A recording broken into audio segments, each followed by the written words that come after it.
मिली जानकारी के मुताबिक मतदाता अपना अगला सांसद चुनने के लिए अपना कीमती वोट डालने पहुंचे। खेड़ा जिले में कुल 20 लाख मतदाता है जो 2037 मतदान केंद्रों पर अपना कीमती वोट डाल रहे हैं। खेड़ा विधानसभा क्षेत्र में शांतिपूर्ण मतदान के लिए व्यवस्था की गई है। खेड़ा लोकसभा सीट के लिए कुल 17,466 कर्मचारी चुनाव प्रक्रिया में शामिल है। गर्मी के मौसम को देखते हुए निर्वाचन विभाग ने जिले के 883 मतदान केंद्रों पर लू को देखते हुए कूलर की व्यवस्था भी की है। तो वोट एक्ઝેક્ટ 7 વાગે મતદાન માટે આવ્યો તો અને નાખ્યો છે અને સૌને અપીલ કરું છું કે મતદાન કરવું અવશ્ય છે। મતદાન કરવું આપણે ફરજિયાત ગણીએ અને મતદાન કરવાથી રાષ્ટ્રનું નિર્માણ કરવામાં આપણું યોગદાન આપવાનું હોય છે અને એના માટે આપ સૌ મત કરો એવું મારું આજે તમને વિનંતી છે। સાથે સાથે મને પૂરી આશા છે અને શ્રદ્ધા છે કે આજે જે મતદાન થશે એ મતદાન થકી આપણા દેશના વડાપ્રધાન નરેન્દ્રભાઈ મોદી સાહેબ ફરીથી એક વખત વડાપ્રધાન તરીકે આરૂઢ થશે અને આરૂઢ થયા બાદ જે ભારત દેશની પ્રગતિ છે એ વધુ ને વધુ આગળ વધશે અને ત્રીજી આર્થિક મહાસત્તા તરીકે જાહેર થવાની પૂરેપૂરી સંભાવના છે। સાહેબ, હીટ વેવની શક્યતા છે, પ્રજાને શું સંદેશ આપશો? મેં ગઈકાલે જ કહ્યું છે કે ગરમી છે એટલે સવારના સમયે જેટલું બને એટલું મતદાન કરજો। પણ તમે બધાય જાણો છો કે ભર ગરમીમાં બપોરે 12 વાગે પણ 2 વાગે પણ અમે ડોર ટુ ડોર પ્રચાર કર્યો છે એટલે અમે ગરમીને ભૂલી ગયા છે।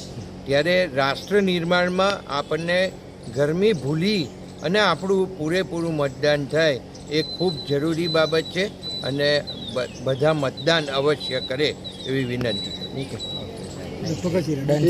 विश्व की सबसे पौराणिक लोकतंत्र की जनक एक तरीके से भारत की भूमि रही है और इस बार 2024 का ये लोकसभा का चुनाव पूरे भारतवर्ष के लिए एक अति उत्साह और उमंग का अवसर रहा है। आप देख सकते हैं कि जिस तरीके से स्वयंभू जनता देश के यशस्वी व तपस्वी प्रधानमंत्री आदरणीय मोदी जी को आशीर्वाद देने के लिए घर से बाहर निकल रही है, एक तरीके से जो भारी भीड़ उमड़ रही है, यही दृश्य दिखाता है कि मोदी जी के नेतृत्व में आज भी जनता को भारी विश्वास है। जी सर, क्या आशा है? देखिए, जब इस बार चुनाव हो रहा है तब देश की जनता के सामने हमने 2014 में 272 का एक लक्ष्यांक के साथ जनता के पास गए थे, तब देश की जनता ने 282 दिया। अकेले भारतीय जनता पार्टी सरकार बना पाए वैसा 30 साल के बाद एक मैंडेट दिया था और इसके बाद 2019 में 5 साल काम करने के बाद 2019 में हमने 303 सीट का आशावाद प्रकट किया था। जनता ने 303 सीटें देकर भारतीय जनता पार्टी को प्रचंड जनसमर्थन किया था। आज ये 2024 में एक पूर्ण विश्वास की सरकार 10 साल चली है और इसका असर पूरे विश्व में भी हुआ है। देश में भी, देश की आंतरिक सलामती हो या बाहरी सलामती, सरहदी सलामती हो या देश को सुखी समृद्ध बनाना है, गरीब कल्याण का 25 करोड़ से अधिक जनसंख्या को गरीबी रेखा से बाहर निकालने का काम किया है और देश में आध्यात्म और विज्ञान का संतुलन मिला के देश की प्रतिष्ठा आज दुनिया भर में बढ़ी है। तब आदरणीय मोदी जी को जनता भारी वोटों से जिताएगी और हमने लक्ष्य रखा है इस बार 370 और 371 बैठकें भारतीय जनता पार्टी जीतेंगी और एनडीए को 400 से पार आएगी। લોકશાહી પ્રક્રિયામાં મતદાન કરવું એ હું માનું છું ખૂબ જરૂરી વસ્તુ છે અને લોકશાહીને જો દેશમાં ટકાઈ રાખવી હશે તો જેને મતાધિકાર પ્રાપ્ત થયો છે એ સૌએ પોતે ઉમંગભેર મતદાન કરવું જોઈએ અને લોકશાહી પ્રક્રિયાને વધારે મજબૂત કરવા પ્રયત્ન કરવો જોઈએ। યુવાનોએ ખાસ કરીને આ દિશાની અંદર વિચારવાની ખૂબ જરૂરિયાત છે અને દેશની લોકશાહી જ્યારે પ્રાપ્ત થઈ ત્યારે આ એક જ દેશ એવો હતો કે બહેનોને પણ મતાધિકાર આપવામાં આવ્યો। તે વખતે 21 વર્ષની વયના ઉંમરના યુવાનોને પણ મતાધિકાર પ્રાપ્ત થયો ઇંગ્લેન્ડ જેવા દેશની અંદર બહેનોને મતાધિકાર 200 વર્ષની લડત બાદ પ્રાપ્ત થયો.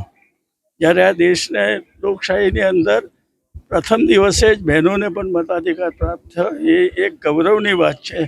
હું માનું છું જેટલા પ્રમાણમાં વધારે મતદાન થાય એ ખૂબ જરૂરી છે. સામાન્ય રીતે આપણા દેશના અંદર મતદાનનો જે રેશિયો છે એ ઘણો નીચો રેશિયો છે.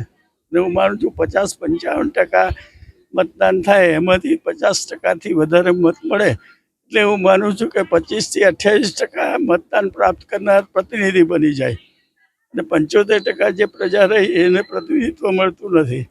એટલે હું માનું છું કે જેટલું મતદાન વધુ થાય પ્રમાણમાં જેને કોઈને જે પ્રમાણે ઈચ્છા હોય પોતાના પ્રતિનિધિ ચૂંટવાનો અધિકાર છે અને ગુપ્ત મતદાનમાં કોઈ વાત કરવાની બીજી જરૂરિયાત નથી. પણ મત આપવો એ મહત્વનું છે અને મતદાન મથકોએ પહોંચીને વખતસર મતદાન કરીને વધુમાં વધુ મતદાન થાય આ દેશમાં એવું હું પોતે માનું છું. તો જ હું માનું છું લોકશાહી પ્રક્રિયા વધારે મજબૂત બનશે. અને હું માનું છું હવે ધીરે ધીરે જાગૃતિ આવતી જાય છે. એ જાગૃતિનું પ્રમાણ ધીરે ધીરે વધશે અને તમારા જેવા યુવાનો એમાં સહભાગી બનશે એ મને આશા સાથે હું માનું છું આ દેશની લોકશાહી વર્ષો સુધી ટકશે અને હજારો વર્ષ સુધી દેશ આ દુનિયા પર પ્રતિનિધિત્વ કરશે એવી મને આશા અને શ્રદ્ધા છે.